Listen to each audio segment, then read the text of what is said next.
मेरा नाम रूपाली नेमजे है। एक्चुअली मेरे मदर का काफी जो नी में काफी प्रॉब्लम था पिछले 5 सालों से। तो फिर काफी ज्यादा ही तकलीफ शुरू हो गई उनको। तो फिर उसके बाद ऐसे बाथरूम तक भी नहीं जा पा रहे थे। तो एक दिन ऐसे ही सिचुएशन आ गई कि बाथरूम तक नहीं जा पा रही है मेरी मदर। तो फिर हम तुरंत बोकार्ड हॉस्पिटल आए कि नहीं, कि अभी नी रिप्लेसमेंट करना ही होगा। तो फिर हम लोग हॉस्पिटल आए, बोकार्ड हॉस्पिटल। वहाँ बाकायदा अपॉइंटमेंट लेने के बाद में रोमिल राठी सर से अपॉइंटमेंट ली हमने। और फिर एक्सरे के द्वारा पता चला कि उनके लेफ्ट लेग में ज्यादा प्रॉब्लम है as compared to right leg.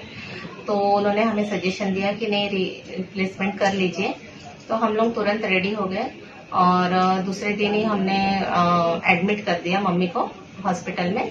और पहले दिन पूरे ब्लड टेस्ट जितने भी थे, मेरी मदर को बीपी, शुगर, डायबिटीज, किडनी का भी प्रॉब्लम है यहाँ पे मम्मी को। लेकिन फिर भी उन्होंने बोला कि फिर भी ऑपरेशन सक्सेसफुल होता है, ऐसा नहीं है कि नहीं होगा।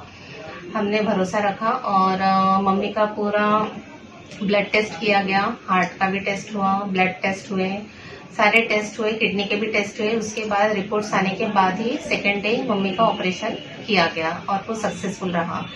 उसके 2 दिन के बाद में राइट लेग का ऑपरेशन किया गया, वो भी सक्सेसफुल था। और फिर मम्मी को हॉस्पिटल में था जो उनका रूम, वहाँ पे चलाया गया प्रॉपरली। फिजियोथेरेपिस्ट आते थे, एक्सरसाइज कराते थे, प्रॉपर डाइट दिया जाता था मम्मी को, खाने की भी जूसेस वगैरह जो है सारा प्रॉपरली डायग्नोसिस करते थे, ट्रीटमेंट दिया जाता था। हर डॉक्टर आते थे मम्मी को देखने के लिए। और उसके बाद तुरंत ही 8 दिन में ही मम्मी की इसमें रिकवरी दिखने लग गई हम लोगों को। और 8 दिन के बाद डिस्चार्ज दे दिया गया। ऑपरेशन होने के बाद जैसे हम लोग घर गए तो जो भी उनका डाइट प्लान दिया गया था और उनको जो मेडिसिन प्रिस्क्राइब की गई थी उसी फॉर्मेट में हमने उनको मेडिसिन वगैरह दिया। और 15 दिन के बाद रूटीन चेकअप के लिए बुलाया गया था टाके निकालने के लिए। तो टाके बराबर एकदम सूखे थे, एक भी टाका पका हुआ नहीं था। तो वो सारी चीजें हमको बहुत ही अच्छा लगा कि पूरा हम जो सोचते हैं कि रिप्लेसमेंट के बाद कुछ कॉम्प्लिकेशंस हो सकती है, ऐसा कुछ भी नहीं हुआ।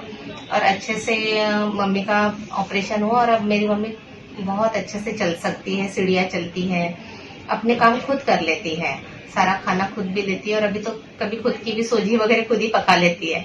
तो इस तरीके से काफी इम्प्रूवमेंट दिखा। नो डाउट थोड़ी थकान तो होती है, लेकिन over a period of time वो चले जाता है।